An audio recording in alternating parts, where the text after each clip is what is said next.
So ẹ ti mọ̀ pé rọ́bìṣì lẹ́ ń pè wá sí àbí. aláwa níbèrè àwa níbèrè lórí ìsàmù. kí ló dé tẹ̀yìn fi ń bẹ́lẹ́kún sunkún tẹ́rù ń bẹ́lẹ́kún. Dákáfí mo ẹ̀ṣẹ̀ mọ̀ yí pé aláwa níbèrè. mo ẹ̀ṣẹ̀ mọ̀ yí pé èèyàn lè dàgbà ńgbà míì kó jẹ́ pé kò ní nǹkan kan ní orí. A dẹ̀ lè explain nǹkan fún ọmọ kékeré bíi ọmọ ọdún 5 kó dẹ̀ understand it perfectly. Ṣé understand? Ọ̀rọ̀ tẹ sọ́ọ̀sì ó fi hàn wípé ẹ ò kì í ṣe ọmọ Yorùbá. Àwọn tí wọ́n gbé wá sílẹ̀ wa níyín, ààrẹ níyín, ṣe get, Fúlàní níyín. It's very clear. Torí pé ọmọ ọkọ kan kò ní fọwọ́ òsì júwe ilé bàbá ẹ̀. Ẹ̀ ń sọ yí pé òbẹ́lẹ́kún sunkún kẹ́rù òbẹ́lẹ́kún, ó yẹ kẹ́ ẹ mọ̀ yí pé wọ́n èèyàn pọ̀ nǹkan ìwọ̀n pọ̀n lé ni.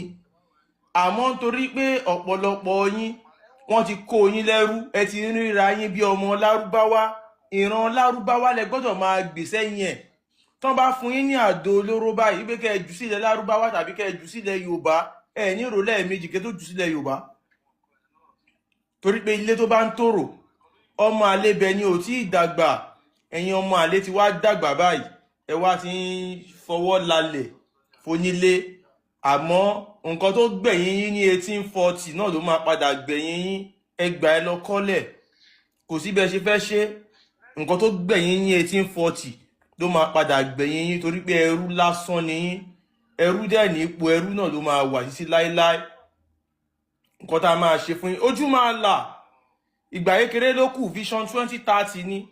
Wọ́n á na ọmọ ẹlòmíì nínú yín. Ṣẹ́rí, àwọn Yorùbá mọ̀, we are very smart o, very intelligent. A lè máa ṣe, kákan máa ṣe sùúrù. Bọ̀ tó bá ti yá, tó bá ti di gòbé, tó bá ti di wèrè, ẹ ò ní dúró tán.